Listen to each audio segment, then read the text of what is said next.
जगामध्ये काय अवस्था होईल मला कळत नाही. आणि विशेष करून आता जसं मी सुरुवातीला सांगितलं की महाराष्ट्रातच नव्हे तर भारतभरामध्ये विविध प्रकारचे आक्रोश मोर्चे आम्हाला हेच दाखवत आहे की परिस्थिती गंभीर आहे. नुसते बाहेरची परिस्थिती नाही तर घरामधली परिस्थिती, कौटुंबिक परिस्थिती, त्याचप्रमाणे नुसती कौटुंबिक परिस्थिती नाही, आपल्या जीवना अंतकरणातली परिस्थिती सगळंच गंभीर आहे. इथे बसलेला कोणी देखील व्यक्ती सेफ नाही, कारण की जगामध्ये कोणी सेफ नाही. आणि त्यामुळे आम्हाला या परिस्थितीमध्ये देव काय शिकवतो याकडे लक्ष लावायचं. आणि विशेष करून आजचा जो थीम आहे आणि त्याकडे जेव्हा आपण जात आहोत तर फेस टेस्टेड बाय फायर, म्हणजे तुमचा विश्वासची पारख अग्नीच्या द्वारे होते. Praise the Lord. Tested by fire. तुमच्या जीवनाच्या सर्व जे काही परीक्षा आहे, टेस्ट आहे, ट्रायल्स आहे, त्यामध्ये तुमची अग्नीच्या द्वारे परीक्षा होते.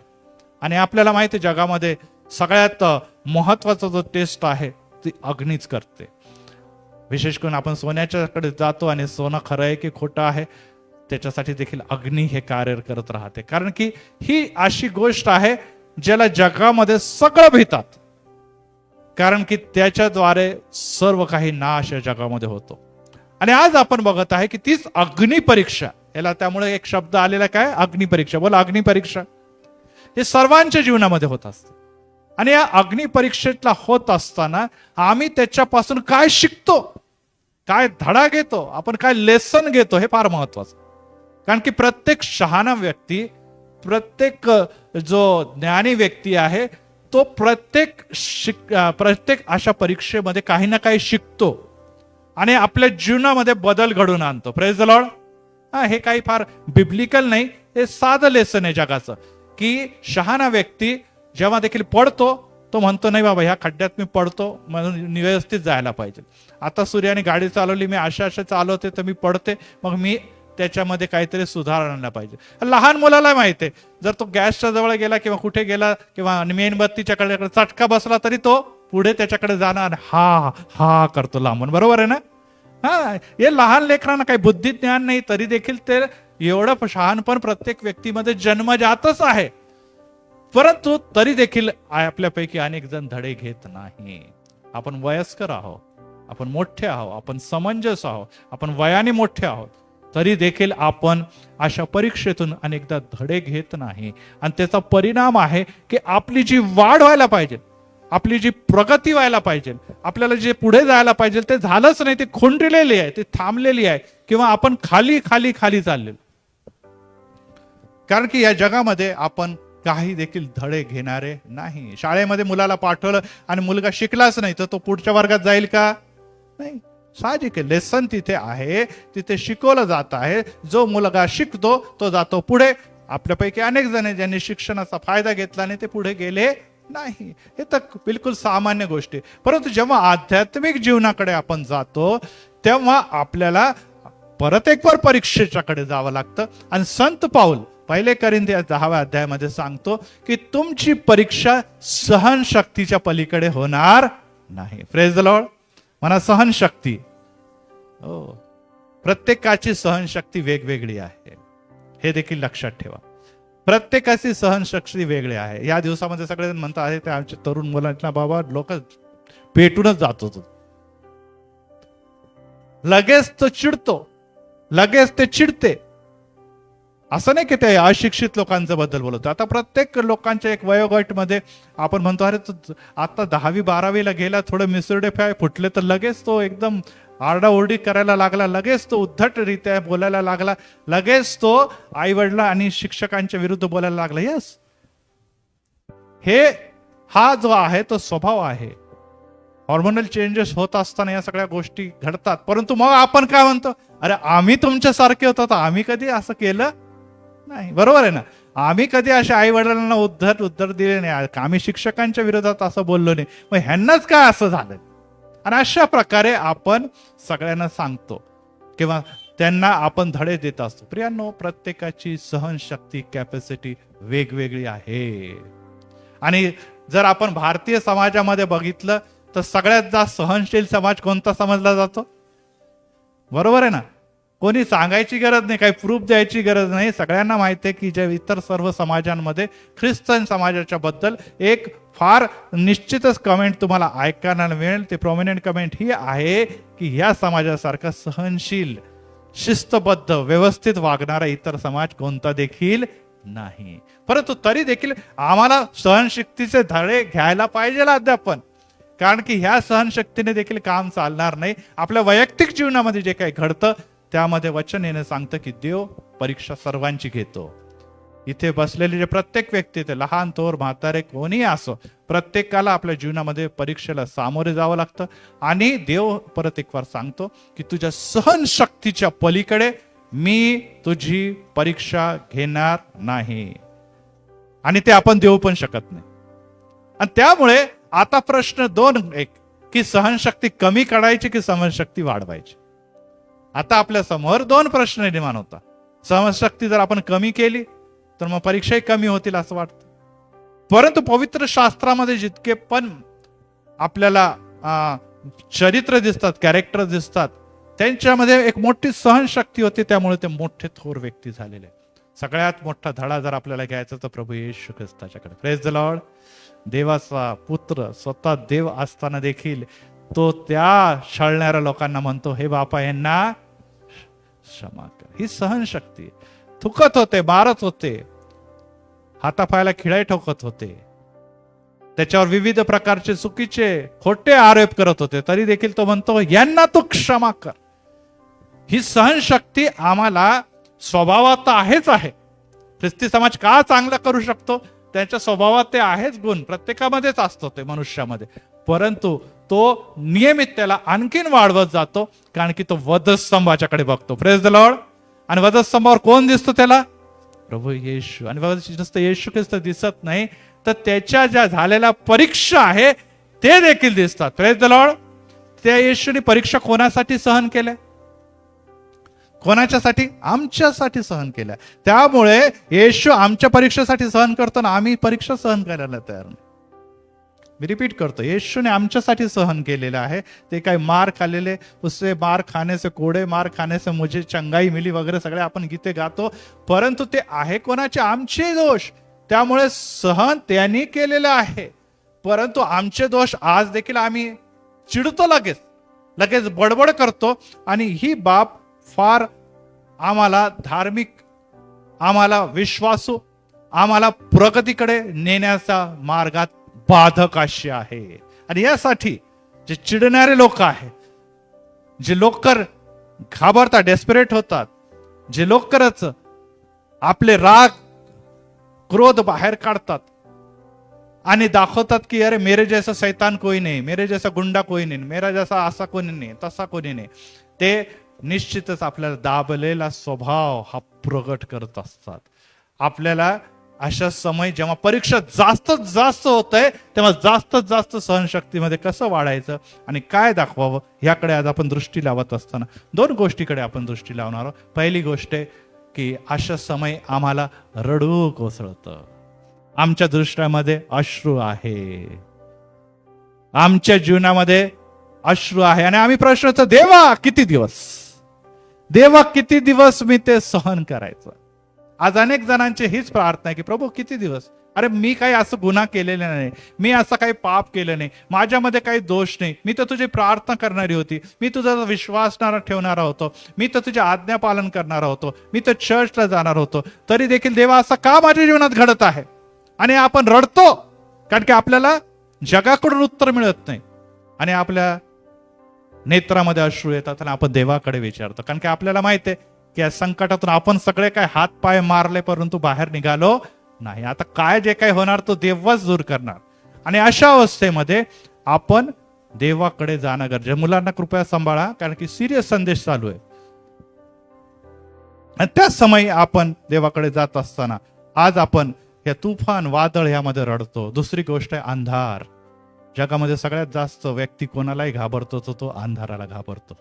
भीती, त्या समय दडपण, त्या समय सैतान, या अनेक गोष्टी ज्या आहेत तुमच्या मनामध्ये काम करणं सुरू करतात. आणि अशा दशेमध्ये, अशा समस्येमध्ये तुम्हाला आणि मला तो अंधार आहे, ते अश्रू आहे, आम्हाला कशा प्रकारे आपल्या आत्मिक जीवनाच्या द्वारे स्वतःला देवाकडे सादर करायचं आहे. आणि ही परिस्थिती जसं आता सांगितलेलं आहे की ही परिस्थिती दिवसेंदिवस काय होणार आहे, कमी होणार की वाढणार, कमी होणार की वाढणार. मग काय करायला पाहिजे, आम्हाला देखील आपली क्षमता, आम्हाला देखील आपली टेंडन्सी ही वाढवायलाच पाहिजे. कारण की जर वाढवलं नाही तर आम्ही कुठे देखील टिकणार नाही, आम्ही कुठे देखील टिकणार नाही. कारण की जगामध्ये अनेक जण म्हणतात की ख्रिस्ती धर्म असा वाढला, सुवार्ता प्रसार, हे ते सगळ्या गोष्टी जरी ते म्हणतात, धर्म परिवर्तन म्हणतात, परंतु त्यांना ह्या गोष्टीची जाणीव आहे की जिथे जिथे ख्रिस्ती बांधवांनी रक्त सांडलं तिथेच मंडळ्या उभ्या राहिल्या. Praise the Lord, praise the Lord. अद्याप तुमचं आणि माझं कुठेही रक्त सांडलं गेलेलं नाही. अद्याप तेवढी गंभीर परिस्थिती तुमच्या आणि माझ्यावर आलेली नाही. परंतु अनेक लोकांना आपण बघतो, रील्स मध्ये बघतो, व्हिडिओज मध्ये बघतो की ते अशा प्रकारच्या परिस्थितीला सामोरे जात आहे. आणि त्याबद्दल देवाला धन्यवादच द्यायला पाहिजे. कारण की देवाचं नुसता वचन सांगत नाही, तर इतिहास गवाह आहे. इतिहास हे तुम्हाला आणि मला हे शिकवतं की ते रक्त व्यर्थ जाणार, ते फटके व्यर्थ जाणार नाही. येशू ख्रिस्ताला फटके मारले 2000 वर्षानंतर जगातले सगळ्यात जास्त राष्ट्रांमध्ये आज ख्रिस्ती धर्म आहे. Praise the Lord. हे सर्व काही व्यर्थ जाणार नाही हे इतिहास सांगतो. त्यामुळे तुम्ही आणि मी जे काही उपासक आहोत ते त्या देवाचे उपासक आहोत जो जिवंत आहे. Praise the Lord. परंतु तो क्रोधाविष्ट नाही, तर तो कृपाशील आहे. Praise the Lord. तो नेहमी सर्वांवर कृपा करतो. आणि त्या कृपेच्या काळात आज आम्ही जगत असताना आज जर आपण बघितलं तर आज आम्हाला सगळ्यांना स्वच्छ प्रकाशात सुंदर सगळ्या गोष्टीमध्ये जगणं आवडतं. आज आपण अरे बाई आज काय सकाळी नुसतं आभाळ आभाळ आहे कसं तरीच वाटतं. तर प्रकाश वगैरे असलं खुल्लं म्हणजे कसं कामाला जरा स्फूर्ती येते. अंधार सारखं वाटलं तर काय होतं, आपण लगेच थोडंसं कामाच्या बद्दल विचाराच्या बद्दल सुस्त होऊन जातो. असं वाटतं थोडं झोपून राहावं. आणि ही बाब, आणि त्यामध्ये जर अंधारच पडला पूर्ण, आणि मग त्यामध्ये आणखीन परिस्थिती गंभीर होत जाते. आणि त्यामुळे प्रियानो एकच लक्षात ठेवा की स्ट्रेस आणि तणाव सहन करण्याची एक शक्ती असते, एक लिमिट असते. जसं आपण एक रबर घ्या, एक रबरला आपण जेव्हा ताणतो तर काही लिमिट पर्यंत तुम्ही त्यांना ताणू शकता. खूप ताणलं तर काय होतं, तुटून जातो तो रबर. सुरुवातीला आमच्याकडे पण जेव्हा आम्ही तरुण होतो, लहान होतो, आमच्याकडे प्लास्टिकच्या खुर्च्या होत्या. आणि मग त्या प्लास्टिकच्या खुर्च्या खूप वर्ष आमच्याकडे होत्या. माझं लग्न झालं, मग मुलं झालं, तरी त्या प्लास्टिकच्या खुर्च्या एकदम विटक्या होऊन गेल्या, पण तरी त्या मजबूत होत्या. पण मग नंतर आम्ही दुसऱ्या खुर्च्या विकत घेतल्या. दुसऱ्या खुर्च्या विकत घेतल्यानंतर चांगल्या खुर्च्या, ब्रँडेड होत्या. काही दिवसानंतर अशाच व्हायचे त्याचे पाय. आपल्याला माहिती ना खुर्च्याचे पाय एकदम असे करून घ्यायचे पाय ते. अरे म्हटलं ह्या जुन्या खुर्च्या अद्याप मजबूतीने चालतात आणि या नव्या खुर्च्यांचे पायच असे काय होतं सगळे, है ना. बघितलं ना सगळ्यांनी. हे काय होतं बघा, जुन्या काळामध्ये लोक सहनशक्ती सगळं करून पुढे पुढे जात होते, नव्या लोकांचे पाय लगेच असे होऊन जातात. कारण की आता जसं जसं जमाना बदलत चाललेला आहे तसं तसं हे जे कार्य तुमचं जे आहे, तुमची सहनशक्ती आहे, तुमचं जे आपण म्हणूया की ताकद आहे, बळ आहे, ते नेहमी हळूहळू कमी होताना दिसत आहे. आणि त्यामुळे या दिवसामध्ये काल पण आम्ही प्रार्थना करत होतो की अनेक जण डिप्रेशन मध्ये जातात, नोकरी सोडून देतात, भांडणं करतात, कधी कधी स्वतःवर ताणतणाव घेतात, घरामध्ये झोपून राहतात. परिणाम पुरुष वर्गावर ते दारूच्याकडे जातात. स्त्रियांमध्ये आपल्याला दिसतं आणि पुरुषांमध्ये देखील दिसतं, आत्महत्या करण्याचा प्रयत्न करतात. आजच मी सकाळी ऐकत होतो की महाराष्ट्रामध्ये दररोज 8 शेतकरी आत्महत्या करत. रोज किती? 8. विचार करा तुम्ही, दररोज 8 म्हणजे महिन्याला 250च्या वर लोक शेतकरी गरिबीमुळे किंवा या परिस्थितीमुळे ताणतणाव सहन करू शकत नाही. ते म्हणतात आता जगण्यापेक्षा मरणं हे उत्तम आहे. आणि ते आपल्या जीवाचं निश्चितच अशा प्रकारे अंत करून घेत आहे. यावरून आम्हाला कळत आहे हे काही पहिले घडत होतं का? नाही, काही प्रमाणात होतं. हा काही कधी न संपणारा गुन्हे, परंतु या दिवसामध्ये ते वाढत आहे.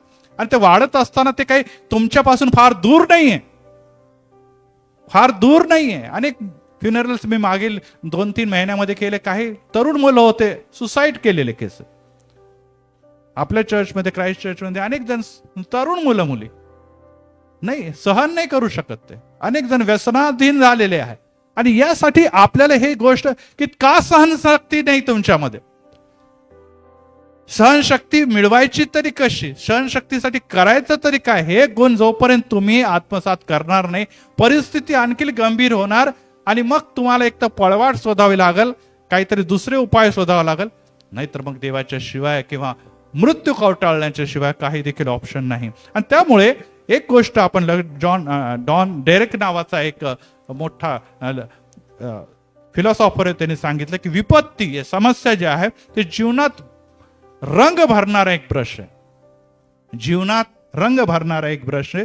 तो जीवनाच्या कॅनव्हास मध्ये उत्तम चित्र तयार करतो. कसं चित्र तयार करतो? कोण? विपत्ती, समस्या हे उत्तम चित्र तयार करतो. लोक म्हणणार का विपत्तीने आमची अवस्था खराब झाली आणि तुम्ही काय म्हणता उत्तम चित्र तयार करतो. परंतु आज आपण तेच बघणार आहोत की खरोखर या परिस्थितीतून आम्हाला बाहेर पडत असताना कशा प्रकारे उत्तमरित्या काही गोष्टी करता येतील. आणि त्यामुळे आपण ज्या समस्या आहे त्यामध्ये अनेकदा प्रॉब्लेम काय असतो मी तुम्हाला सांगतो. आपल्या प्रार्थना आपण करतो, परंतु प्रार्थनेमध्ये काय करतो आपण? देवाला सजेशन देतो की आता आमच्यावर समस्या आली, प्रॉब्लेम आली, देवा आम्हाला पैसे दे, देवा आम्हाला हे साधन दे, देवा आम्हाला नोकरी दे, देवा आम्हाला टेन्शन नको देऊ, देवा. आपण देवाला सजेस्ट करतो, बरोबर ना? देवा हे दे, देवा ते दे. असं नाही म्हणत देवा तुझी इच्छा काय हे विचारत कोणीच नाही. देवा हे दे म्हणजे दूर होईल, हे प्रॉब्लेम, हा गोष्टी येऊ दे, त्या गोष्टी येऊ दे म्हणजे प्रॉब्लेम दूर. अरे तुम्ही समस्यामध्ये आहे तर देवाला माहित आहे तुम्हाला समस्यातून कसं बाहेर काढायचं. देवाला आम्ही शिकवतो की देवा हे दिलं तर दूर होईल, ते दिलं तर दूर होईल. परंतु आम्ही देव काय या परिस्थितीच्या द्वारे तुम्हाला आणि मला शिकवू इच्छितो याकडे लक्ष देत नाही. Praise the Lord. प्रत्येक परीक्षेच्या द्वारे देव काहीतरी शिकवत असतो आणि ते शिकवण्याचं बाजूला ठेवा, परिस्थितीतून बाहेर कसं पडायचं याकडेच आम्ही जातो. हो प्रियांनो, यासाठी मी अनेक उदाहरण अनेक संदेशामध्ये दिलेले आहे. परंतु ही बाब लक्षात ठेवा की जेव्हा आपण विचारतो देवाला, देवा ठीक आहे समस्या आहे, प्रॉब्लेम आहे, टेन्शन आहे, गरिबी आहे, घरामध्ये वातावरण बिघडलेलं आहे, माझ्या मार्ग मोकळे होत नाही, माझ्या जीवनामध्ये अडचण, परंतु कारण दाखव ना मला, काय काय प्रॉब्लेम आहे. मला माहित माझा देव मला कधी देखील पडू देणार नाही. Praise the Lord. धार्मिक 7 वेळेस पडला तरी त्याचा देव त्याला उभा करेल. Praise the Lord. हे तुझं अभिवचन आहे. तुम्हाला काय पडून मातीमध्ये चिखलामध्ये लोळू देणारा देव नाहीये. तुझी योजना काहीतरी आहे, पण ती आहे तरी काय. परंतु आपण पहिलेच धडपडायला लागतो कसं बाहेर पडायचं. आणि जेव्हा आपण धडपडायला लागतो देव म्हणतो तू खुद का खुद बाहेर निकल रहा था मेरी क्या जरूरत. धडपडत राहा. आणि ते आजवर आपण धडपडतच आहोत, कारण की देवाच्याकडे मदतच मागितली नाही. आपण मदत कोण मागतं? धार्मिक व्यक्ती मागतो की देवा काय कारण आहे दाखव मला. आपण देवाला दाखवतो हे दे, ते दे, ते दे, म्हणजे मग मी बाहेर पडेन. आणि ह्यामुळे आज अनेक जण त्या समस्येतून बाहेर तर पडत नाही, परंतु त्या चिखलामध्ये खोल आणि खोल आणि खोल रोवले जात आहे. ही बाब जाणून घेणं अतिशय महत्वाची आहे. आमच्या घरामध्ये देखील प्रॉब्लेम झाला. आमच्या घरामध्ये 6 मेंबरपैकी 3च मेंबर राहिले, कारण की 3 प्रभूकडे गेले. आणि मी माझ्या लेकरांना मी नेहमी ही गोष्ट सांगितलेली की एकच गोष्ट लक्षात ठेवा प्रियांनो, की ज्या गोष्टी देवाने तुमच्याकडून काढून घेतलेल्या आहे, ज्या गोष्टी देवाने तुमच्यामधून काढून, व्यक्ती काढला असेल, आपल्या काही उत्तम आवडीच्या गोष्टी काढून घेतल्या असेल, कदाचित धन काढून घेतलं असेल, कदाचित मौज मजा काढून घेतला असेल, कदाचित कोणता प्रिय व्यक्ती काढून घेतला असेल, परंतु त्याची जागा जेव्हा भरल देव तेव्हा दुप्पट आशीर्वादाने भरणार आहे. Praise the Lord. Praise the Lord. कारण की देव जेव्हा काहीतरी काढतो त्याच्या जागेवर भरायसाठी मोठा पॅकेज त्याच्याकडे तयार असतो. Praise the Lord. Praise the Lord. हा, देव नुकस कोणापासून काढून घेते. योबापासून अनेक गोष्टी काढल्या, परंतु देव असं सोडून दिलं का त्याला? नाही. जेव्हा त्याने आपल्या मुखातून देवाला सजेशन दिले नाही, तो म्हणणार की माझ्या मुखातून मी काही देखील देवाच्या विरोधात बोलणार नाही. ज्याने दिलं त्याने नेले, धन्य त्याचे नाव. आणि देवाने ही धार्मिकता बघितली, ह्या धीर बघितला, ह्या सगळ्या प्रकारचा पेशन्स बघितला. आणि मग देव म्हणे नाही नाही नाही, सैताना बघ, तुला असं वाटत होतं ना की धार्मिक व्यक्ती जो आहे तो ह्या सगळ्या गोष्टी काढून घेतल्यानंतर पडणार, खचणार, माझ्या विरोधात म्हणजे देवाविरोधात बोलणार, नाही बोलला तो. आणि त्यामुळे देवाने त्याला डबल दिलेलं आहे. Praise the Lord. यस. आज जर तुमची गरिबी आहे, अडचण आहे, समस्या आहे, घाबरू नका, स्तुती करत राहा. Praise the Lord. हा, धन्यवाद देत राहा. त्याची पत्नी देखील बोलली की अरे काय ते देव मरून जा, त्यापेक्षा मेलेला तू बरा.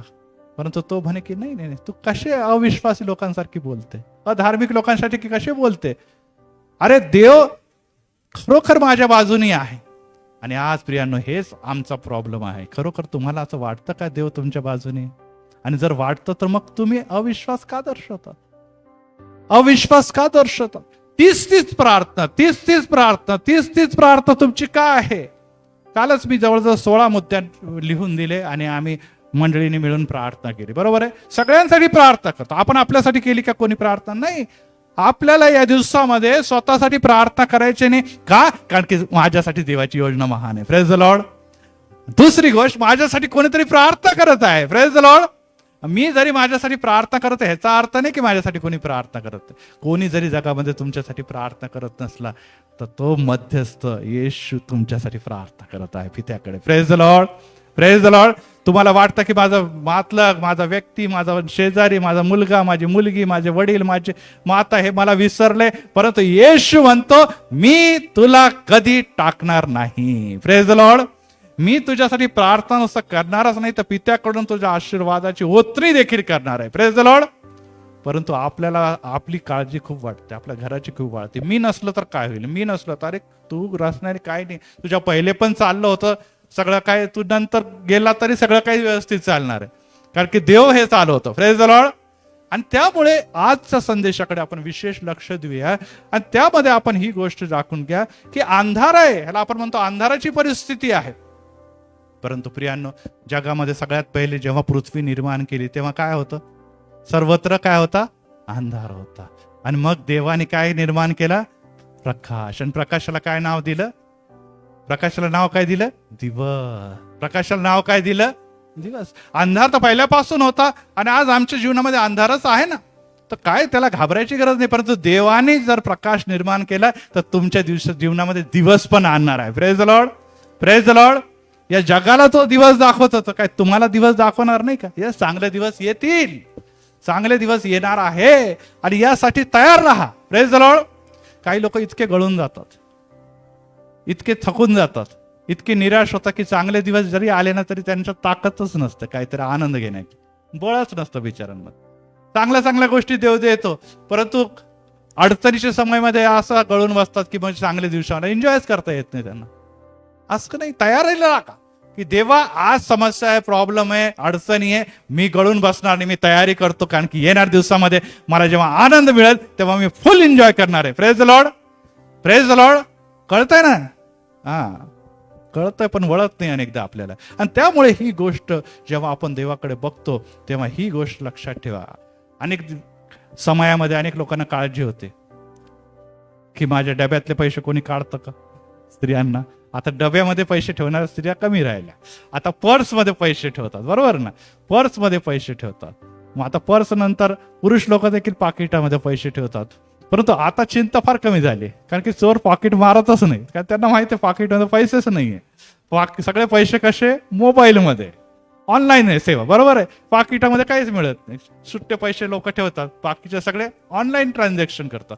परंतु चोर तिथेच थांबले का? आता नाही, चोरांनी आता पाकिट मारणं बंद केलं. आता त्यांचं काय, सायबर क्राईम वाढलेला आहे. डायरेक्ट ते काय करतात, तुमचं पासवर्ड किंवा अकाउंट चोरतात आणि चोरी करतात. यस, सैतान तुम्ही बदलत चालले तसं सैतान पण स्वतःला अपडेट करतो. Praise the Lord.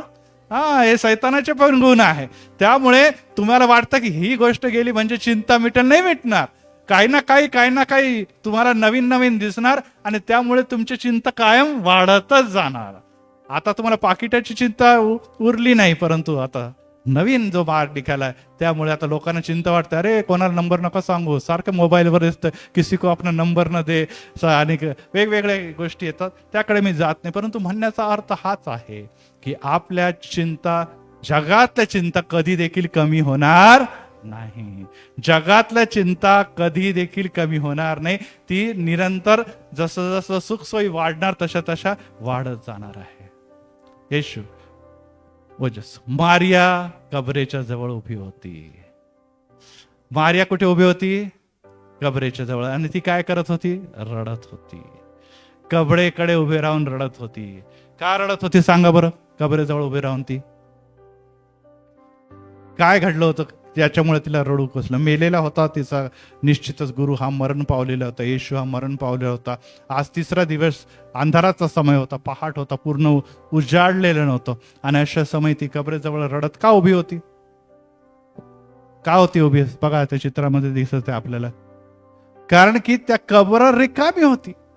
काय होती? कबर रिकामी होती. आणि ज्याच्यासाठी, ज्या कार्यासाठी ती आली होती तो तिथे दिसत नव्हता. तिला काय हवं होतं? येशूची बॉडी हवी होती. येशूचं काय हवी होती? बॉडी, म्हणजे प्रेत हवं होतं. परंतु ते प्रेत आपल्या जागेवर दिसत नव्हतं. कालच मी एक सुंदर ह्याच्यावर फेसबुकवर एक बघत होतो. त्याच्यामध्ये असं लिहिलेलं आहे की बॉडी जेव्हा खड्ड्यात जाते, बाळासाहेब म्हणून मला तेच लय गोष्टी करतात, पण खरं ते आहे ते, जेव्हा खड्ड्यामध्ये जाते तेव्हा आपल्याला लगेच ते मायक्रो ऑर्गॅनिझम ते तुमच्या जीवनात कार्य करायला लागतात, बॉडीवर कार्य करायला लागतात. आणि 17 दिवसानंतर जवळपास सर्व मांस जो शरीराचा गायब होऊन जातो. काही काही लोक, आता मी कब्रस्तानचा इन्चार्ज असल्या कारण मी स्ट्रिक्टली म्हणतो, बिलकुल त्याच्यामध्ये काय टाकायचं नाही? मीठ टाकू नका.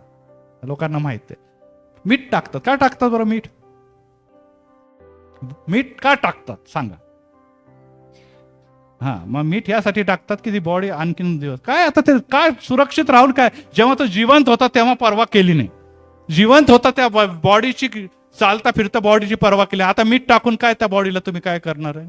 काही नाही करू शकत तुम्ही. आणखीन काय 2, 4, 5 दिवस किंवा 2 महिने तो राहील बॉडी. काही अर्थ नाही त्याला. जितक्या लवकर ती बॉडी, जी माती आहे, मातीला जाऊन मिळेल ते बरं आहे. 17 दिवस, 3 महिन्यानंतर काही उरत नाही, नुसतं स्केलेटन किंवा सांगडाच उरतो. ही मनुष्याची अवस्था आहे. 70-80 वर्ष जगल्यानंतर हे 2-3 महिन्यामध्ये तुमची अशा प्रकारे वाट लागते. ती बघायला आली की बॉडी कुठे आहे? बॉडीच दिसत नाही. मेलेला येशू अनेक जण बघत आहे या दिवसामध्ये. त्यांना वाटतं आता येशू मेला, आता वधस्तंभावर गेला, आता माझं काही नाही. ती रडत आहे की माझ्या येशूला कुठे ठेवले? माझ्या येशूला कुठे ठेवलेले? माळी दादा मला सांगा माझ्या येशूला. रडत आहे. हो प्रियांनो, इतकी मरणप्राय परिस्थिती तुमची झालेली की आता काही जगण्यात अर्थ नाही. आता परिस्थिती एकदम गॉन आहे. आता कोणी नाही. येशू ख्रिस्त जरी आला तरी आता काही होणार नाही. देवदूत उभा आहे समोर, येशू देखील उभा आहे. माळी दादा, डायरेक्ट त्याला माळी दादा म्हणते. अपमान बघा येशूचा. येशू बरोबर, येशूसाठी ती जीवन जगलेली असताना देखील त्याला ओळखू शकत नाही, कारण की डोळ्यात अश्रू आहे, डोळ्यामध्ये अश्रू आहे. आणि हे अश्रू जे आहे ते तुम्हाला आणि मला सत्याची ओळख करू देत नाही, होऊ देत नाही. रडणारे डोळे, आज तुमचे माझे डोळे कशासाठी रडतात? मेलेल्या येशूसाठी रडतात की जिवंत येशूसाठी तुमच्या डोळ्यामध्ये पाणी येतं. Praise the Lord. मेरा येशू जिंदा हुआ. माझा येशू जरी मेलेला असला परंतु माझी आवाज ऐकून तो उठणार आणि माझ्यासाठी कार्य करणार. Praise the Lord. हा विश्वास कुठे गेला? ज्याला सांगितलं होतं पुनरुत्थान व जीवन, जो मेला असला तरी, अरे जो दुसऱ्यांना जीवन देऊ शकतो तो काय, कसा काय मरलेला राहील? तो कसा काय पुरलेला राहील? पित्याने त्याला उठवलेला आहे. जीवन आणि मरण त्याच्या हातामध्ये आहे आणि तो तुम्हाला कसं मरू देणार आहे? Praise the Lord. कसं पडू देणार आहे याचा गांभीर्याने तुम्ही विचार करत नाही. तुम्ही निराश आहात. यस, परिस्थिती मी मान्य करतो. वर्षानुवर्ष चाललेले आहे, दिवसेंदिवस चाललेले आहे, लोक कुठेच्या कुठे गेलेले, आम्ही तिकडच्या तिकडेच आहोत. यस, ही परिस्थिती आम्हाला निश्चितच निराश करते, कारण की आम्ही मनुष्य आहोत, आम्ही देहिक आहोत. आम्ही दुसऱ्यांच्याकडे देखील बघतो. दुसऱ्यांच्या घराचं नुकसान झालं तर आम्हाला समाधान वाटतं की बाबा माझ्या घरची लाईट गेली, मग बाजूला बघतो तुझी पण लाईट गेली, मग काही प्रॉब्लेम नाही, मग काही प्रॉब्लेम नाही आहे ना. माझ्या घरची लाईट गेली आणि दुसऱ्यांच्या घरची लाईट चालू आहे, मग प्रॉब्लेम आहे. तुझ्या घरची कशी काय लाईट चालू आहे, मग आपण धावपळ करतो. परंतु आपल्या बरोबरची लाईट गेली आणि शेजारी पण लाईट नाही, अरे जाऊ दे, येईल लाईट मग. तर हे वृत्ती घेऊन जगणारे मनुष्यापैकी आपण आहोत. आणि त्यामुळे ही बाब लक्षात ठेवा की आपण दुसऱ्यांच्याकडे बघू नका, कारण की आत्ताच सांगितलंय की प्रत्येकाची सहनशक्ती वेगवेगळी आहे. Praise the Lord. त्यामुळे सर्वांच्या परीक्षा देखील वेगवेगळ्या असतील, सर्वांना समय देखील वेगवेगळा लागणार आहे, परंतु जेव्हा तुझा समय येईल तेव्हा देव त्याच्यापेक्षा उठवतो की ह्याच्यापेक्षा उठवतो की त्याच्यापेक्षा पुढे नेतो, हे वेळचा विचार करू नका. निश्चित देव जेव्हा उचलतो तेव्हा तो कल्पनेच्या पलीकडे देतो. Praise the Lord, praise the Lord. आणि यासाठी जेव्हा ती मारिया रडत आहे, जेव्हा ती मारिया शोक करत आहे, तेव्हा बाजूला अंधार देखील आहे. आता उजाडणं सुरू झालेलंच आहे, नुकताच आता उजेड पडायला झालेला आहे. काही काही चर्चेसमध्ये ईस्टर संडे एकदम सकाळी सकाळी ते करतात. आपण बघितलं असेल अनेक ग्रामीण भागांमध्ये सकाळी 4ला 4:30ला 5ला ईस्टर संडेचा चर्च घेतलं जातं आणि त्याच्यामध्ये अनेकदा स्त्रियाच भाग घेतात. संदेश देणाऱ्या कोण असतात? स्त्रियाच असतात. आणि त्याचं कारण देखील हेच आहे. आणि त्या समय जेव्हा उजाडतच होतं त्या समयच येशू उठलेला आहे, येशू आपल्या कार्यास लागलेला आहे. आणि त्या समयी ती रडत उभी आहे. हो प्रियानं, किती दिवस शोक करणार, किती दिवस रडणार? हे शोकाचे अश्रू, हे अविश्वासाचे अश्रू जेव्हा देव तुमच्यामध्ये बघतो तेव्हा देव दुःखी होतो. काय होतो देव? अरे का रडते तू? हे अश्रू हे महत्वाचे आहे. जगामध्ये सगळ्यात चांगली जोडी जी आहे ती मुस्कान आणि अश्रूची जोडी आहे. म्हणजे हसणं आणि रडणं सगळ्यात. आणि हे दोघं एकाच जागेला जाऊन दोघांचा समेट होतो आणि ते आहे आनंद अश्रू. Praise the Lord. देव म्हणतो तुझ्या जीवनामध्ये मी दुःखाचे अश्रू नाही तर आनंदाचे अश्रू आणणार आहे. Praise the Lord. जेव्हा तू बघशील अरे एवढं मोठं कार्य माझ्या जीवनात झालं, मग तुझ्या डोळ्यामध्ये पाणी येईल, खरोखर किती देव महान आहे. Praise the Lord. यस. आज देखील अनेक गोष्टीच्याकडे आपण बघतो ना, आपल्या डोळ्यामध्ये आनंद वाटतो की खरोखर किती देवाने मला दिलेलं आहे, किती या भावाला दिलं, किती माझ्या देशाला दिलं, किती माझ्या लोकांना दिलं, किती माझ्या मंदिराला दिलं. हे आनंद अश्रू देवाला हवे. दुःखाचे अश्रू म्हणजे अविश्वासाचे अश्रू आहे. कारण की देव येशू स्वतः रडला. Praise the Lord. कोणासाठी रडला? स्वतःसाठी रडला का? इस्रायलासाठी रडलेला आहे, यरुशलेमेसाठी रडलेला आहे. कोणासाठी रडलेला आहे? मार्था आणि मारियाच्याकडे बघून, त्याचा अविश्वास बघून तो रडला असं लिहिलं. स्वतःसाठी रडला का? आणि आपण कोणासाठी रडतो? रडा, परंतु शेजाऱ्यांसाठी रडा, देशासाठी रडा, मंदिरासाठी रडा, दुःखित लोक त्यांच्यासाठी रडा. ते अश्रू कामाचे अश्रू आहे. Praise the Lord. आलं का लक्षात? स्त्रियांना विशेष करून सांगतो, त्यांच्या डोळ्यात लगेच पाणी येतं, परंतु हे पाणी तुम्ही स्वतःसाठी जेव्हा ढाळतात तेव्हा देवाला बिलकुल ती बाब आवडणार नाही. देव म्हणतो मी तुझ्यासाठी रडत आहे. Praise the Lord. तुला काय रडायची गरज? तू इतरांसाठी रड, म्हणजे तुझ्या अश्रूचा मोल तुला प्रार्थनेचं उत्तर मिळणार आहे. असो पुढे आपल्याला असं दिसतं की येशू अंधकारामध्ये कार्य करत असतो. Praise the Lord. अंधार पण त्यांनी निर्माण केला आणि उजेड देखील निर्माण केला. इस्रायलाच्या रक्षकाला झोप लागत नाही आणि तो इस्रायलच्या रक्षकाला झोप लागत नाही आणि तो डुलकीही घेत नाही. मग तो काय करतो? माशा मारत बसतो का? नाही, म्हणजे तो करतो तरी काय? कधीच झोपत नाही तो. म्हणजे तो तुमच्या आणि माझ्याकडे दृष्टी लावून निरंतर काम करत राहतो. Praise the Lord. समजा आपल्याकडे आपण सगळेकडे जेवले आणि अचानक दार ठोकलं कोणी, टक टक टक टक, है ना? दार ठोकल्यानंतर कोणीतरी आला, अरे काय काय, ताट झाकून आणतात, अरे बिर्याणी आहे बिर्याणी. आपण आता काय सगळं जेवण झाल्यानंतर बिर्याणी आणली, आता काय खायचं, पोट भरलेलं आमचं सगळं, थोडं लवकर तरी आणायचं असतं. आता रात्र झाली, आता झोपायची वेळ आलेली, काही जण आणखीन पुढे जातात, काय उरलं सुरलं आणलं काय आम्हाला सगळं. म्हणजे आपला समय जो आहे तो दिवसामध्येच काम करायचा, रात्रीच्या वेळेस काम करत नाही. आपण लोक म्हणतो नाही झोपायचा वेळ, या वेळेस तुम्ही आम्हाला काही काम, जे नाईट ड्युटी करतात त्यांच्यासाठी वेगळं आहे. परंतु मनुष्याचा समय जो आहे तो बांधलेला आहे आणि त्यामध्येच कार्य करतो. पण देवाला तशी लिमिट आहे का? देवा दिवसाही रात्रीही 24 तास काम करणारा देव आहे आणि तो कोणासाठी काम करत आहे? तो आपल्यासाठीच काम करत आहे. Praise the Lord. परंतु आपल्याला त्या गोष्टीचा विश्वास नाही आणि त्यामुळे आपण आपलं कार्य कामाला लागतो. तर देव म्हणतो तुला मी भरपूर काम दिलं ते तू कर, जे काम मला करायचं ते मला करू दे. पण आपण देवाचं काम करतो म्हणजे स्वतःला देव बनवतो आणि त्यामुळे काय होतं? तुम्हाला अविश्वासी बनून जो लाभ लवकरात लवकर मिळायला पाहिजे, ज्या परीक्षेत लवकरात लवकर सुटायला पाहिजे, ती परीक्षा लांबली जाते. आज तुमच्या परीक्षा यासाठी लांबले जात नाहीये की तुम्ही निश्चितच फार मोठा प्रॉब्लेम झालेला आहे. यासाठी लांब की तुम्ही ज्या देवापासून अपेक्षा करतात त्या देवावर विश्वास ठेवत नाही. प्रार्थना तर करतात पण स्वतःसाठीच मागतात. आणि यामुळे येशू ख्रिस्त जे आहे तो आज परत एक वार आपल्याकडे आलेला आहे आणि तो हेच म्हणत आहे की अश्रू जे आहे ते तुम्ही ढाळू नका, कारण की अश्रू आणि रडणे हे पुनरुत्थानाच्या नंतर तुम्हाला आणि मला निश्चित शोभत नाही. आणि त्यामुळे आपण देवासाठी रडण्याची गरज नाही, आपण स्वतःसाठी देखील रडण्याची गरज नाही. काही जण म्हणतात येशूसाठी रडतो, किती दुःख सहन केलं. ठीक आहे, आपल्याला निश्चितच एक व्यक्ती म्हणून वाईट वाटतं, कारण की हे दुःख त्याचे होते का? नाही, आमचे दुःख त्याने सहन केले, निश्चितच वाईट. परंतु आपल्या दुःखासाठी आपण रडण्याची गरज नाही, कारण की आपल्याला दुःखातून सोडवणारा तो देव आहे. Praise the Lord. यास मार लागतो, जखमा होतात, आपण रडतो, कारण की हे वेदना आहे. हे वेदना आहे. वेदनेमध्ये डोळ्यात पाणी येणार, समस्यामध्ये डोळ्यामध्ये पाणी येणार, परंतु तुमच्या प्रार्थना जेव्हा तुम्ही रडवून करतात, जसं फॉर एक्झाम्पल एखादा मुलगा व्यसनामध्ये आहे, तर ह्याच्या व्यसनामुळे तुम्ही काय आहे, चिंतामध्ये, काळजीमध्ये, ती तुम्ही प्रार्थना करता, देव ऐकतो. त्या मातेची प्रार्थना, अश्रुभरित नेत्रांची प्रार्थना देव निश्चितच ऐकणार आहे.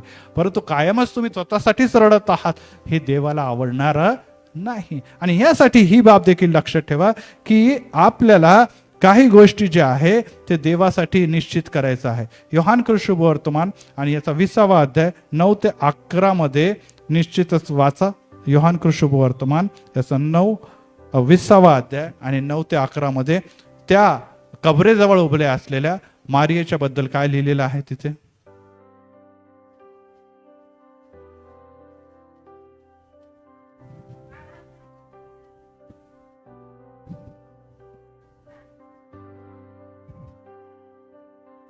हा, मरणातून उठणं हे अवश्य आहे, हे कोणी देखील रोखू शकत नाही. हा शास्त्रलेख येशूच्या जन्माच्या अगोदर 700, 750, 800 वर्ष अगोदर ऑलरेडी दिलेला होता. हे शास्त्रलेख त्यांना कळालंच नव्हतं. आज तुम्ही मंदिरात येतात, बायबल वाचतात, परंतु तुमच्याबद्दल पवित्र शास्त्रामध्ये जे शास्त्रलेख आहे, ज्याला प्रॉमिसेस म्हणतो, जे करार आहे, ते तुम्हाला कळालेच नाही. त्यामुळे तुम्ही रडतात, वेड्यासारखे रडतात. आणि मला सांगू द्या, हे देवाच्या कराराचा अपमान आहे. काय आहे? कराराचा अपमान आहे. ह्या कराराचा अपमान आहे. यस प्रियांनो, आणि ही बाब तुम्ही आणि मी लक्षात ठेवणं गरजेचं आहे, कारण की देव कोणती पण समस्या, कोणते पण प्रॉब्लेम काहीतरी इशारा दिल्याशिवाय आणत नाही. एक लक्षात ठेवा. जर तुम्ही प्रार्थनेत विश्वासात आहे, दुसरी महत्वाची गोष्ट सांगतो, लक्षात ठेवा, अचानक माझ्यावर हे आलं, तसं अचानक काही येत नाही. विश्वासण्याला देव कळवतो, विश्वासाला इशारा देतो, अलर्ट देतो की भाऊ असं आता सांभाळा, नाही तर काहीतरी प्रॉब्लेम येणार आहे. आणि आपण त्याच्याकडे दुर्लक्ष करतो. प्रॉब्लेम यायचा तर येणारच, परंतु दुर्लक्ष केल्यामुळे काय होतं, आपण तयारीत राहत नाही ना. म्हणतो बापरे, एवढं अचानक आलं. अचानक नाही आलं. तू बायबलकडे लक्ष दिलं नाही, तू चर्चला येत नव्हता, तू वचनाकडे लक्ष देत नव्हतं, देवाने तुला इशारा दिला होता. आपणच बघितलं,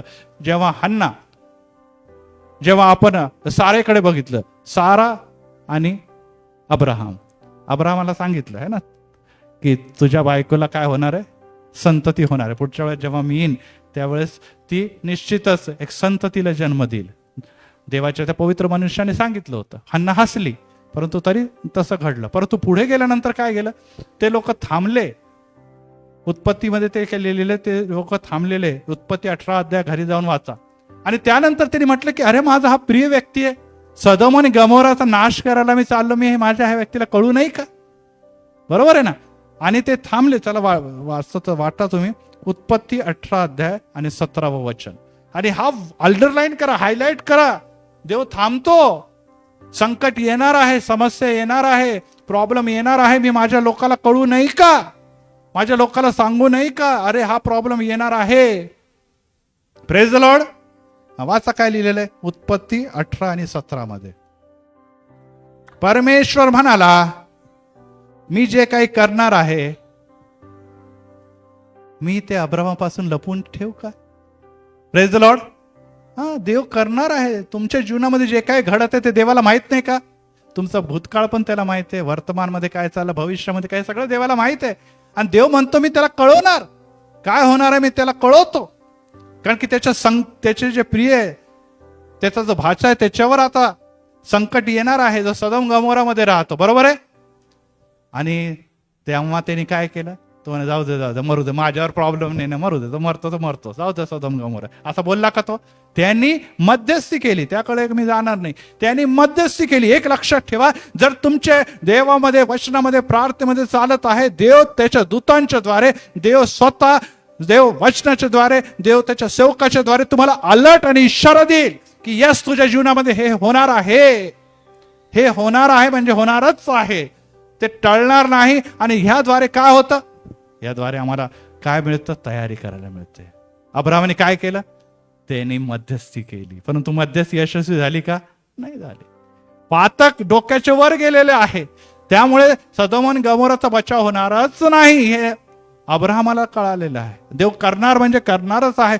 परंतु आपल्याला असं दिसतं की ज्या लोकांबद्दल त्याला काळजी होते ते बचावले गेलेले आहे. Praise the Lord, praise the Lord. Yes लोट, त्याची पत्नी आणि त्याच्या मुली बचावल्या गेलेल्या आहे. हो प्रियांनो, आज तुम्ही आणि संकट आणि समस्यामध्ये आहे आणि आपण देवाला विचारायला पाहिजे, किंवा विचारतो की देव मला काय कळालं नाही, असे प्रॉब्लेम आहे. पण देव म्हणतो, अरे मी तुला कितीदा तरी सांगायचा प्रयत्न केला, परंतु तू प्रार्थनेमध्ये नाही, तू विश्वासात नाही, तू मंदिराला जात नाही, तू माझ्याकडे लक्ष लावत नाही, त्यामुळे तुला कळणार तरी कसं? तुमचं आणि माझं कनेक्शन जे आहे, तुमचं आणि माझं जी रेंज आहे ती देवापासून तुटलेली आहे. आणि त्यामुळे संकट आणि समस्या येतात, आम्ही रडतो, तोंड बळवून घेतो, अरे बापरे एवढा मोठा अटॅक, परंतु देव तुम्हाला कळवतो. Praise the Lord. कळतंय का सगळ्यांना? हा देव असा देव नाही की इशारा न देता, कारण की तो स्पष्ट म्हणतो सहनशक्तीच्या पलीकडे तुझी परीक्षा घेणार नाही. देवाला प्रत्येक तुमची काळजी आहे आणि मग समस्या येतात. Praise the Lord.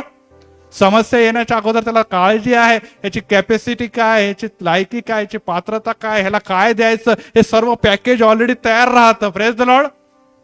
कोणत्या समस्या पाठवायच्या, कोणत्या समस्या येणार, कोणते प्रॉब्लेम कधी येणार, किती दिवस चालणार, या सगळ्या गोष्टीची तयारी करून देव काय आशीर्वाद द्यायच्या परीक्षेमध्ये यश मिळाल्यानंतर, या सर्व गोष्टी देवाने तयार करून ठेवलेल्या असतात. आणि त्यामुळे देव इशारा पण देतो तुम्हाला. परंतु आम्ही देवाबरोबर राहतच नाही, आम्ही रडत बसतो की मेरे दिन में अंधार, मेरे घर में अंधेरा है, अभी तो मैं लाइट भी जलाऊंगी नहीं, मैं तो खाना भी नहीं पकाऊंगी, मैं तो खाना भी नहीं खाऊंगी, असं करत आपण शोक करतो. मी परत सांगितलं, ही या दिवसाच्या नंतर आशीर्वाद हा निश्चित आहे असो. आणि त्यामुळे प्रियांनो, ही बाब तुम्ही आणि मी लक्षात ठेवणं अतिशय गरजेचं आहे की देव अंधारात देखील कार्य करत राहतो. अंधारात कार्य इतकंच नव्हे, तर जेव्हा आपण पवित्र शास्त्राकडे जातो तिथे देव मृत्यूच्या नंतर देखील कार्य करू शकतो. किती लोक मृत्यूनंतर कार्य करू शकतात सांगा बरं?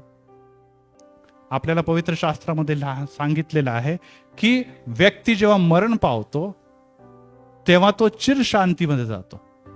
ती विश्रांती, ती महानिद्रा म्हटली. काय म्हटलेली आहे? तिथे कोणतंही काम होणार. पण येशू ख्रिस्त जेव्हा मरण पावला तेव्हा वाचूया त्याच्यामध्ये इफिसकरास पत्र याचा 4 अध्याय आणि 8 वचन. येशू ख्रिस्ताने मरणानंतर देखील, पुनरुत्थान आणि मरणाच्या मध्येचा जो काळ होता, ज्याला आपण आत्ताच मी सांगितलंय की महानिद्राच्या काळामध्ये देखील येशूने काय केलेलं आहे?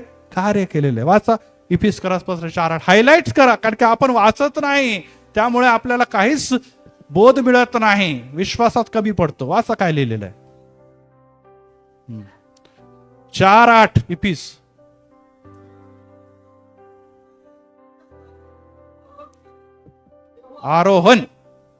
आरोहण असेल तिथे.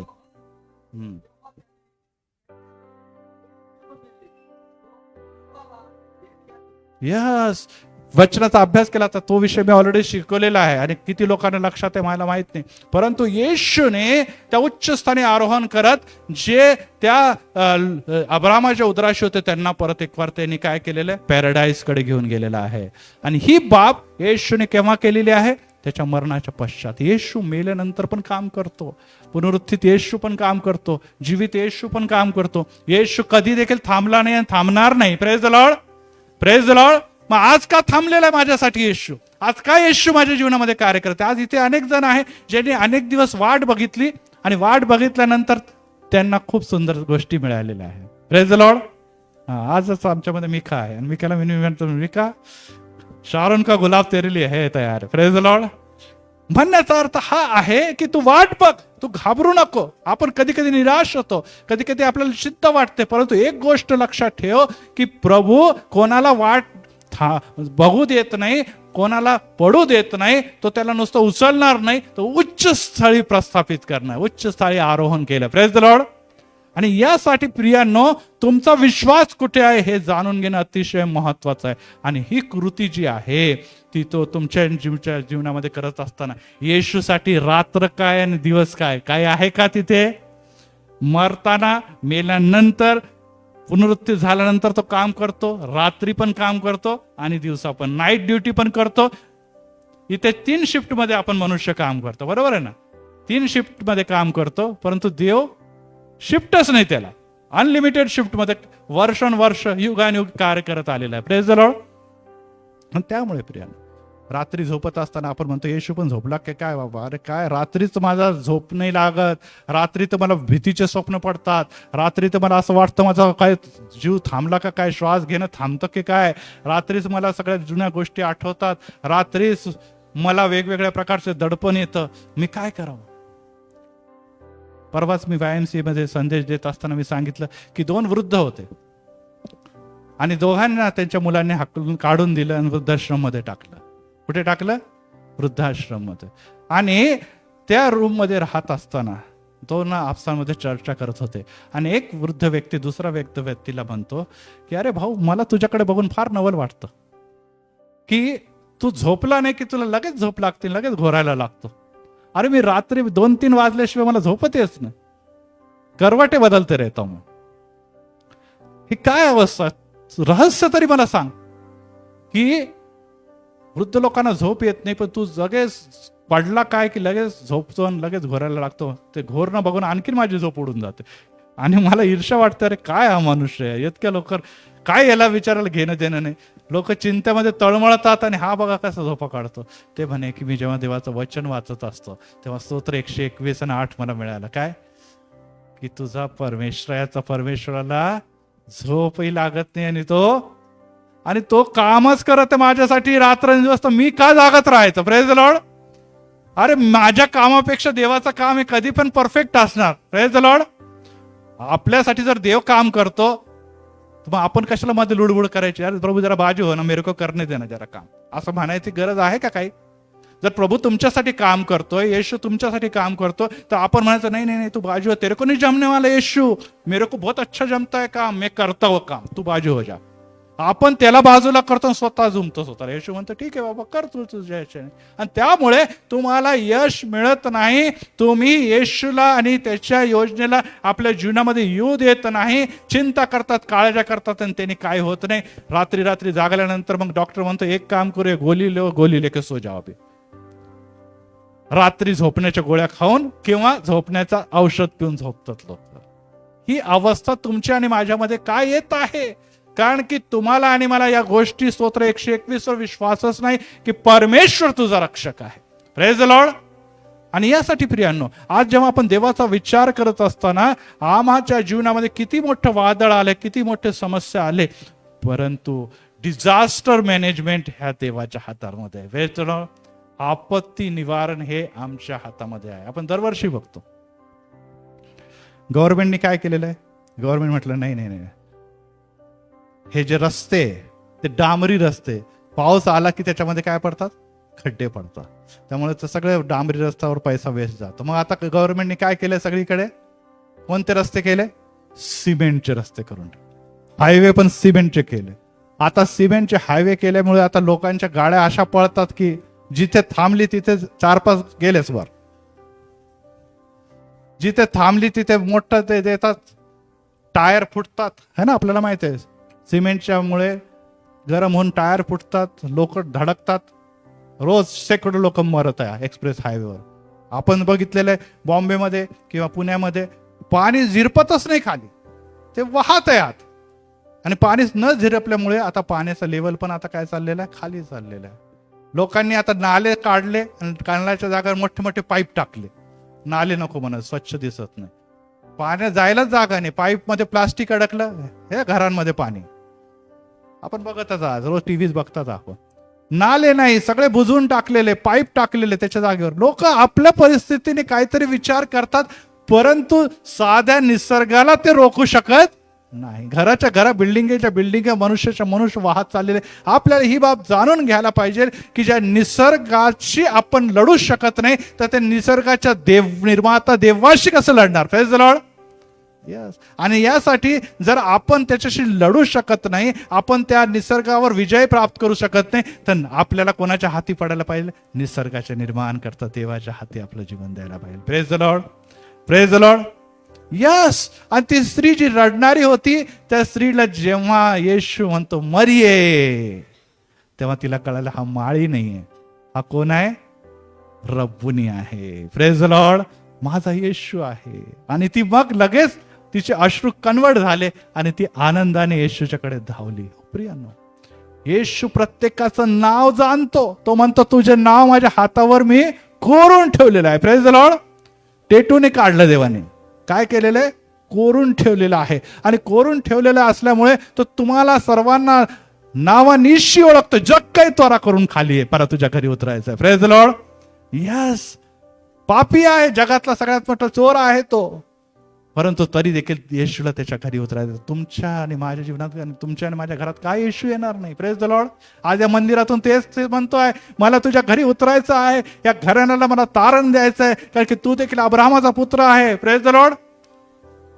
आणि यामुळे प्रियांनो, येशू हे बघत नाही की हा किती पापी आहे, किती अविश्वासू आहे, किती अयोग्य आहे. येशू हे बघतो की ह्याच्यासाठी माझी योजना आहे, ती मला पूर्णच करायला पाहिजे. आपण एक येशूचं किंवा परमेश्वराचं एक नाव सगळ्यांना माहित आहे, अब्राहम का आणि इसहाक का खुदा, याकूब का खुदा ये मेरा है. Praise the Lord. अब्राहम तर किती चांगला होता हे आपल्याला माहिती आहे. इसहाक पण देखील तसं. याकूब तर लबाड होता ना. याकूब चांगला होता का? फसवा, लबाड, आपल्या बापाला फसवणारा, आपल्या आईला फसवणारा, आपल्या भावाला फसवणारा, आपल्या सासऱ्याला, जिकडे गेला तिथे लबाडीच केली. तरी पण याकूब का खुदा कसा काय?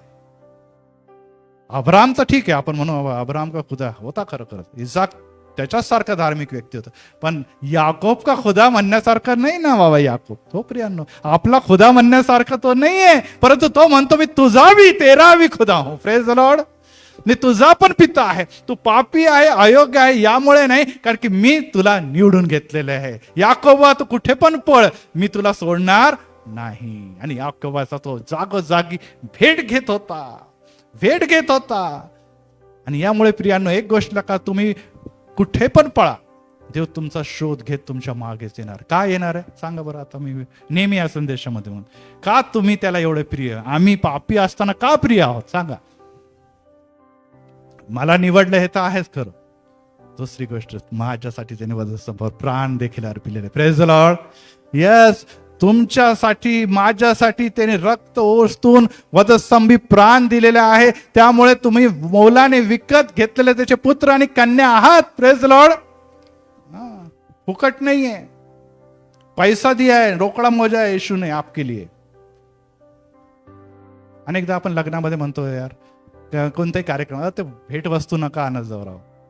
हे काय भांडे घरभर भांडे झाले, काय करायचं ते भांडे बिंडे, त्यापेक्षा काय पाकिटामध्ये पैसे देत जा. बरोबर आहे की नाही? काही पैसे असले तर मला पाहिजे ते घेता येतं आहे ना. बघितलं ना आपण म्हणतो यार पाकिटात पैसे दिले म्हणजे बरं मला पाहिजे ते मी घेईन.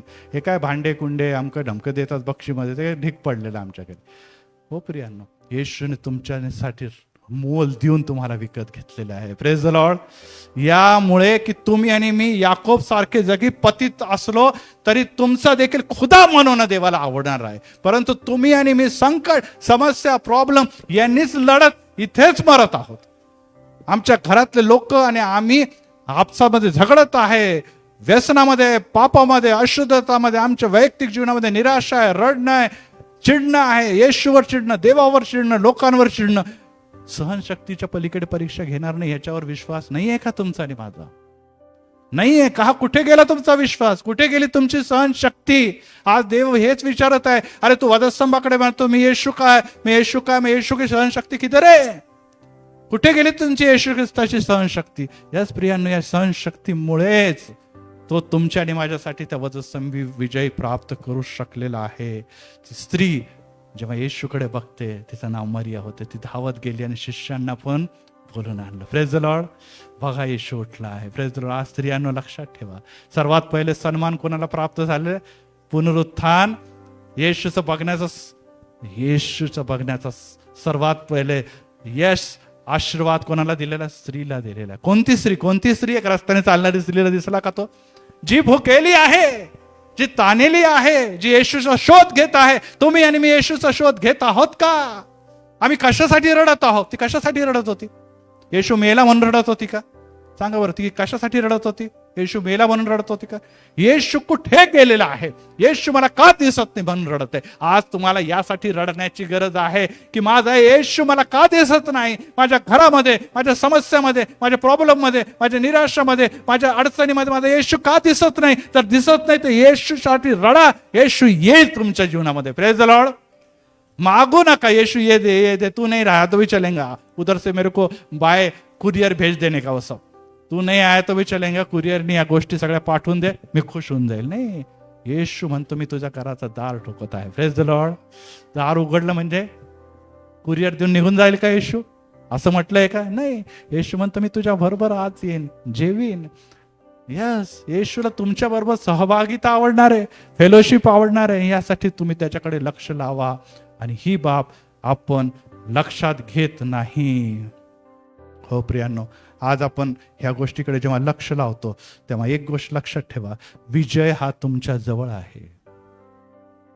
विजय हा तुमच्या जवळ आहे. मला एकदा आठवतं की माझ्या आजोबाची शेती होती नांदगाव इथे, आणि मी आणि माझी बहीण, त्या काळात सायकल होती, मी लहान होतो, 15-16 वर्षाचा असेल, आणि माझी बहीण माझ्यापेक्षा लहान होती, आणि दोघं जण सायकलवर डबल सीट गेलो शेताकडे. आणि थोडं लांब होतं गावापासून, लांब शेती असायची. मग शेत वगैरे बघितलं आणि परत निघालो आम्ही.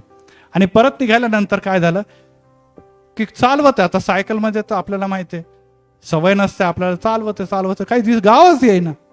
आणि माझी बहीण मागून रडायला लागली, अरे दादा कुठे काय गाव येत नाही, काय नाही, आपण हरवलं.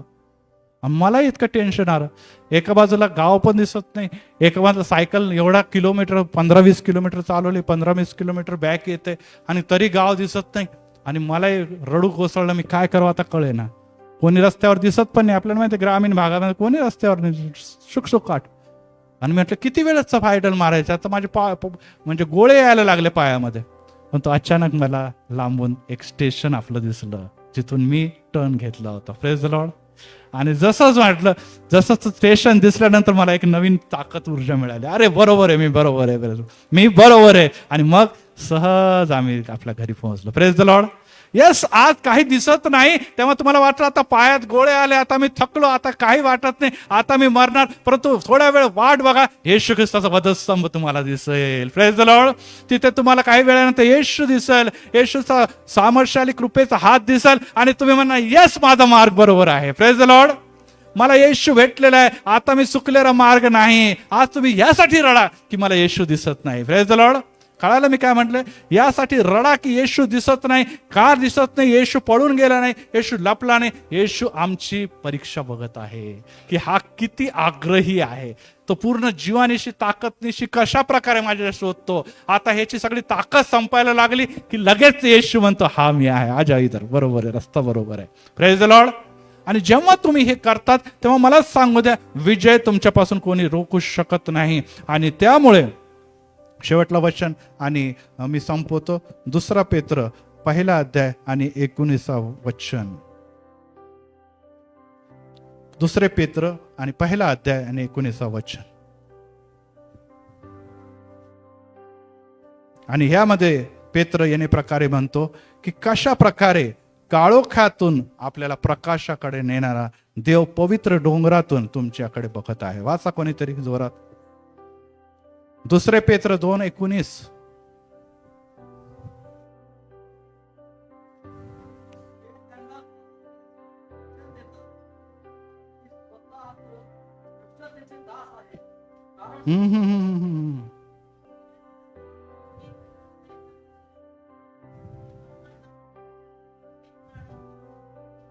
बरोबर. काळोख्यात ते वचन संदेशाचे काळोख्यात अंधारात प्रकाशणाऱ्या दिव्यासारखे आहेत. पुढे पर्यंत, हा पहाटेचा तारा उगवेपर्यंत तुम्ही त्याच्याकडे लक्ष द्याल तर बरे होईल. अंधारात चमकणाऱ्या कशासारखे आहे? दिव्यासारखे आहे. हे वचन आहे. तुम्ही बायबल वाचत नाही, तुम्ही प्रार्थना करत नाही, तुम्ही मंदिराला येत नाही, तुमचा विश्वास नाही, तुम्ही अभ्यास करत नाही, तुम्ही वाटतं की प्रवचन ऐकलं म्हणजे सगळं काही भलं झालं, येशूच्याकडे आलं, मंदिरात आलो म्हणजे बहुत ब्लेसिंग मिळेल. अरे ते वचन जे आज तुमच्याकडे उद्या नसणार, ICU मध्ये असणार, हॉस्पिटलमध्ये असणार, ते हैराण जाणार, तुमच्याकडे तुम्ही ब्लँक आहे, काहीच नाही तुमच्याकडे. तुम्ही मोबाईल उघडणार पण हात थरथर करणार. काय मोबाईलमध्ये काही लोकांचं वचन असतं, ते मोबाईलमध्ये जपून ठेवतात. हो प्रियांनो, इथे तुझ्या अंतकरणामध्ये, तुमच्या विचारामध्ये, तुमच्या आचरणामध्ये वचन येऊ द्या. Praise the Lord. जेव्हा ते येतील तेव्हा तुम्हाला काय दिसणार? काळोख्यात प्रकाशणाऱ्या दिव्याप्रमाणे ते दिसतील आणि तुमच्या अंतकरणामध्ये ते पहाटे उगवणाऱ्या ताऱ्यासारखे दिसतील आणि त्यामुळे तुम्ही त्याच्याकडे लक्ष दिल तर काय होईल? बरे होणार आहे. त्याच्याकडे जर तुम्ही लक्ष दिलं तर खूप बरे होणार आहे. कारण की आज देवाची हीच इच्छा आहे की तुम्ही त्याकडे विपुल लक्ष लावा. इब्रिकरास पत्र 5:12-13 वाचा आणि त्यानंतर मी संपवतो. त्यामध्ये संत पौल काय म्हणतो की आम्ही का मागे पडलेलो आहोत. इब्रिकरास पत्र 5. वास्तविक इतक्या काळात तुम्ही संदेश ऐकून ऐकून ऐकून, आता 750 संदेश आज माझा ऑनलाईनच 750 संदेश. अरे तुम्ही ऐकून ऐकून तर शिक्षक व्हायला पाहिजे होता, परंतु धड तुम्हाला आता बायबलमध्ये वचन पण काढता येत नाही. ही काय अवस्था आहे तुमची? एवढ्या वेळ तर टीचर पण ग्रॅज्युएशनचं शिक्षण कंप्लीट करायला आणि विद्यार्थी ग्रॅज्युएट होऊन जातील. तुम्ही वर्षानुवर्ष कार्य करत आहात तरी देखील तुम्हाला काहीच ज्ञान नाही. पुढे वाचा.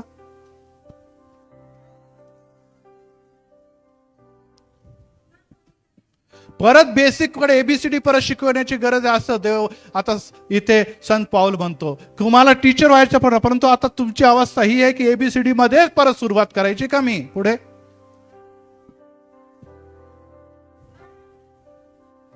तुम्हाला दुधाचीच गरज आहे. तुम्ही आता बच्चे रह गए, उमर हो गई, बुड्ढे हो गए, परंतु वचनाच्या बद्दल तुम्ही काहीच सिरियसली घेत नाही, वाचत नाही. कारण की तुमच्यामध्ये विश्वास जे वचनाच्या द्वारे यायला पाहिजे तो येत नाही. तुम्ही अद्याप देखील बालकासमोर दूध पिते आहात असं वचन आम्हाला सांगतं. आणि हे मी परत एक वर सिरियसली सांगतो, बायबल स्टडीच्या वेळेस लोक हजरच नसतात. ही बायबल स्टडी कोणासाठी? मी नुसतं ऑनलाईन करायचं का? हा प्रश्न मी परत एक वर मी स्वतःला विचारतो. कशासाठी मी देव इतकी मेहनत करून या जगामध्ये आला? कशाला हे पवित्र शास्त्र जे जवळजवळ 1400 वर्ष लेखन करून दिले गेलेले आहे, हे का दिलेलं आहे? हे कशाला तुमच्या घरामध्ये ठेवलंय? याबद्दल कोणी देखील गंभीर नाही. आणि मग रडल्यानंतर, प्रॉब्लेम आल्यानंतर पालक साहेब प्रेयर करो. पालक साहेब प्रेयर करेंगे क्या करेंगे? पालक साहेबाचं ऐकतील देखील, लाभ काहीच नाही ना तुम्हाला. कारण की मी सुरुवातीला सांगितलं की प्रॉब्लेम येणार, समस्या येणार, अलर्ट देईल. अलर्ट कोणाला दिला? तुम्हाला अलर्ट देईल.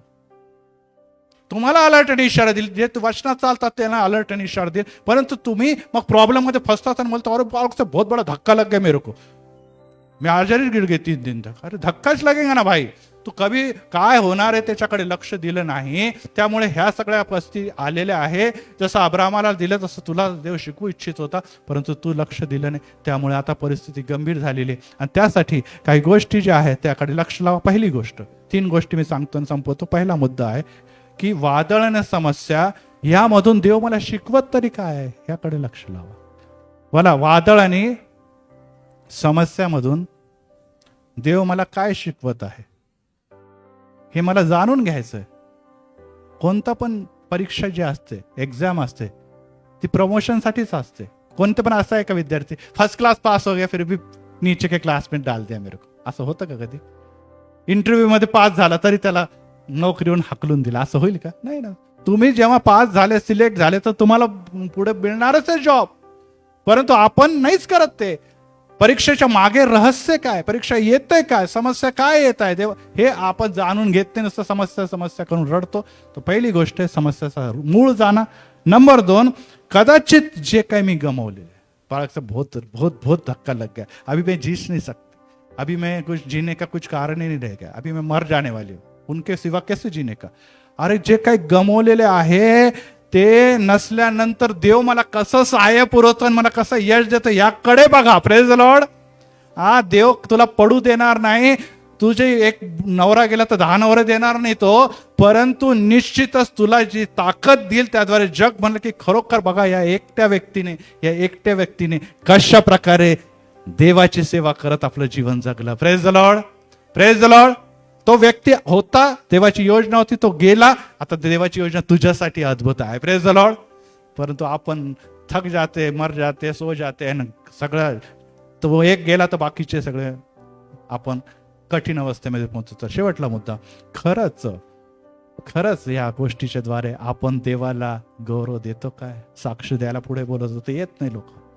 काहीच घडलं नाही, तसं काहीच घडलेलं नाही. अहो प्रॉब्लेम आली तरी त्यामध्ये साक्ष द्यायसाठी देव तुम्हाला पुढे बोलवत आहे, परंतु आपल्याला महत्वाचं वाटत नाही. काहीच घडलं नाही. जसं काय आपण मागच्या आठवड्यामध्ये झोपलो होतो, आता ह्याच रविवारी परत उठलो, काहीच घडलं नाही. मध्ये कोमामध्ये होतो 7 दिवस. अशा प्रकारचे येतो आपण इथे. प्रियांनो, बायबल वाचत ना, प्रार्थना करत ना, त्याच्याकडे लक्ष देत, हे या प्रकारच्या अवस्थेमध्ये संत पाऊल म्हणतो की तुम्ही खरोखर झोपी गेलेले लोक आहात. आता ही जे समस्या आहे, जे काही प्रॉब्लेम आलेले आहे, जे आपण मोर्चामध्ये काढत आहोत, हे तुम्हाला जागवण्यासाठी आहे, जागृत करण्यासाठी आहे. देव दाखवत आहे, उठा, जागे व्हा, वेळ कमी पे, माझं येणं समीप आहे. Praise the Lord. अशा समय तुम्ही प्रार्थना करा. आणि यावेळेस आपण डोळे झाकून प्रार्थना करूया. प्रभू, आम्ही तुला धन्यवाद आणि गौरव देतो, कारण की तू उत्तम गोष्टीचा देणगी देता, उत्तम गोष्टी पुरवणारा असा महान. या जगामध्ये कोणीही व्यक्ती असा नाही ज्याला परीक्षेला सामोरे जावं लागलं नाही. येशू, तूच देखील आपल्या सेवा कार्याच्या आरंभी सैतानाला परीक्षा दिलेली आहे. आमच्या जीवनाचं काय? आम्हाला आता पदोपदी परीक्षा द्याव्याच लागतात, यासाठी की पिते आम्ही विजय व्हावा. परंतु या विजयामध्ये सगळ्यात मोठा हात आमचा देवाचाच असणार, कारण की विजय देणारा आमचा देव आहे. परंतु आम्ही त्या अल्लट निशाला समजून घेत नाही, त्या परीक्षेला तुच्छ मानतो.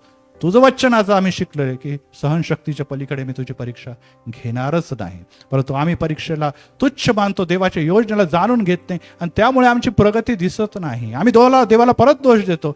सगळ्या जगामध्ये सुख आहे, मीच का दुःखी आहे. आणि येशू राजा, खरोखर आम्ही त्या मारियासारखं रडतो, परंतु मारिया येशूच्या दर्शनासाठी रडत होती. आज परत एक वार आम्ही रडून म्हणावं की देवा, मला तू दर्शन दे, देवा तू माझी भेट घे, यासाठी की तू उठलेला आहे, तू पुनरुत्थित झालेला आहे. तू मला परत एक वार दिसावा, म्हणजे मला या गोष्टीची जाणीव होईल की जो देव जिवंत आहे, तू मला कधी देखील पडू देणार नाही, तू कधी मला मरू देणार नाही. आज माझ्या खर्ची समस्या, माझे प्रॉब्लेम, माझ्या अडचणी जरी मोठ्या असल्या तरी देव त्याच्यापेक्षा थोर आहे. मला त्यातून नुसतं मुक्त करणार नाही, तर मला जीवन, तारण आणि शांती देणार आहे. आज परत एक वार जे निराश आहे, दडपणमध्ये, स्ट्रेसमध्ये, डिप्रेशनमध्ये घाबरलेले आहे, ज्यांना रस्ता सुचत नाही, त्या प्रत्येकासाठी रस्ता दाखवणारा हे संदेश प्रत्येकाच्या जीवनामध्ये कार्य करणारा ठरावा. डिप्रेशनचा आत्मा, भीतीचा आत्मा, निराशाचा आत्मा, व्यसनाचा आत्मा, दडपणाचा आत्मा येशूमध्ये मोडला जावं. आणि येशूमध्ये रोज आम्ही प्रार्थना करणार, रोज वचन वाचणार, आणि ABCD नव्हे तर पित्या तुझ्या वचनामध्ये शिक्षक व्हावं याची तयारी करण्याकरता पित्या आम्ही मनन व चिंतन करणारे असावं, आणि दररोज येशूला आपल्या आणि जगामध्ये कार्य करताना बघणारे व्हावं, अशी कृपा आणि दया कर प्रभू येशूच्या नावात. आमेन, आमेन.